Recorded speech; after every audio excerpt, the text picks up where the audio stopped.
What's good, everybody? We got TBATE chapter 198. And in this chapter, it's not a lot going on for real. Like, no fighting, none of that. It's more so we get to see everybody in Decathlon living out their like daily lives, doing something normal for once. In this chapter, we start off with Tessa getting ready for a ball. I ain't gonna lie, the author, he was really snapping on this, especially how he was drawing Tessa. Like, look at this. This is kind of fire. He actually put her, she got that shit on. And afterwards, we pan to where the gallery and the ball that's going to be happening. We see a lot of the people that are with her and her squad all dressed up to the gills too. And it honestly, I like seeing these aspects of the story because he makes them seem normal and human. A part I think they did really well in this chapter that they did in the light novel was this whole staircase situation. Like, this is cool, and how they're stepping into the ball in the gallery. This is dope. Me personally though, I think I would have fallen off for sure. I would have definitely have fallen off. And in this part, we see that Tessa's kind of like wondering where Grandpa went. Like, where is he at? And she's probably like, he's most likely with Arthur. And then her girl was like, you looking for your lover, your man's, right? And this gets Tessa flustered. And he's saying he's not my lover. Like, Arthur's injured. I'm pretty sure he's resting. And you know, the guy in their cohort was like, oh, so the Mr. Lance can get hurt. I guess he's not as strong as they say, huh? And good thing we got homie right here, because he puts him back in his place and was like, at least he handled Joe's ass quickly. Then Emily pops up. Tessa's telling her like, yo, I didn't expect to see you here. And Emily's like, who do you think did all the lighting artifacts? Like, of course I had to be here, because we all know that my master sure enough ain't finna do nothing, especially with all this food here. And then Gideon lets her know like, yeah, no, I actually had something else more important to do. You know, Commander Viron asked me to do something pretty important. Then Gideon kind of brags. He was like, yo, I got to see someone who is, you know, technically might be smarter than me. You know, people are like, who are you talking about, G? Like, who's smarter than you? We all know, as the readers, we know who he's talking about. Then Tessa gets this feeling. She's like, is that? She sees one of the Glade Hearts. And then we get our picture of our girl, Claire. And Claire is looking kind of bad for real. I can't even lie to you. The new artist he's making these girls look beautiful. Okay, you see me? Like, you see the detail that he is cooking in here with this? He's cooking. And of course, we got to see a little bit of the yams. And then Claire comes up towards like Princess Tessia. They have a little bonding sesh. And then we get the Prince and Princess of Sapin. Like, the artists really snapped with their designs for the gowns. I mess with it. Then we see the embrace of the princess with Claire, yelling out, "We missed you." This is the touching moment. And then we get the prince, like, basically was like, "Hey, do you know how worried we were? Like, are you okay?" Because of what happened in Xyrus. They all go out into the little balcony area to talk. Basically saying like, hey, telling them all the things that she was hearing while she was like recovering. She found out that Curtis is a teacher right now, that Catherine was training with General Vire. And she found out that Tessa is leading her own team on the field. You get the feeling that, you know, she feels sad that she can't be out there. And they're all trying to comfort her. Says, I'm jealous of you guys. You all must be a lot stronger than I am now. And this is where they're asking, like, so how are your injuries from that day?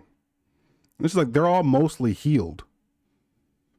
And Curtis is like, hey, so you can come help us out in the war then, because we could use more mages. And this is where she drops the bomb. She was like, well, my physical injuries have improved, but she no longer can use her magic because her mana core is destroyed. And let me tell you, the artist is really cooking. I really like what the artist is doing. This is where they all are basically saddened and shocked at the ordeal that has happened. And then she tells them, like, I've come to terms with the situation And what I'm going to do to help out is help the new soldiers learn like their swordsmanship. That's the best way that's the best thing that I could do. And this is where Caitlin, reassures her and comforts her. It was like, for you to even like get past this obstacle and still find a way to fight forward, that means way more than what power your monocore is at. And this is where Claire starts to cry and says thank you. Then Claire asks him to do one thing. She asks, please don't tell Arthur about this situation. There's nothing I regret more than not being able to fight by his side while he was saving us. And they all told her, of course, we won't tell him. And basically there was like, we haven't even crossed paths with him that much in all honesty since then. Like, he's almost the same Arthur we know, except he's grown. And then this is where Curtis, messes with her a little bit and was like, of course you noticed he's grown. She freaks out a little bit, not trying to, give off too much of the situation. And this is where Claire's talking to Caitlin's like, you see, your rival and your love interest can't even confess her feelings. And then Curtis didn't even know that Caitlin was like really into Arthur whatsoever. But, Tessa wonders, because Tessa doesn't really know if like Arthur really messes with her like that at this point. And she's like, I wonder if he's into like the quieter types. But next, what happens? What happens next that literally has Claire in shock like this is our main girl pops in. Vera pops in. And let me tell you, they cooked with this design. They are cooking right now. And she was just basically saying good evening. And she was like, I'm here to escort you three. And she's like, Miss Bladeheart, you're welcome to join us. And then Byron was like, hey, I'm going to show you guys what you're really here for and why we're celebrating. And if you guys notice something, yes, they brought the chrysalis ice statue that Arthur used to kill her to show. Everybody's in shock. I'm like, oh my God, like that's a retainer. One of us killed it. And Tessa thought Vera killed it because it was the ice. And that is not the case.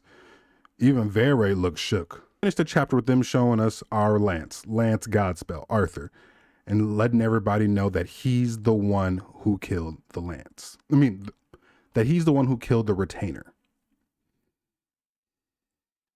And that's the end of the chapter. We got 3 chapters back to back to back of just some real chill stuff. They're kind of like giving us a little bit of the calm before the storm, like with all my light novel readers, you guys know what's about to happen. And now this is where things are, in the next chapter or 2, things are about to start turning up once again. Because you can't just have all like that going on for a long period of time. You're just going to get burnt out as an audience. So take these situations right now as like a little bit of reprieve before the turmoil that's going to happen. Let me know what y'all think about the chapter, and let me know, do y'all like this new format? I'm trying to try some new stuff out, so comment below, and I'll see you guys next time.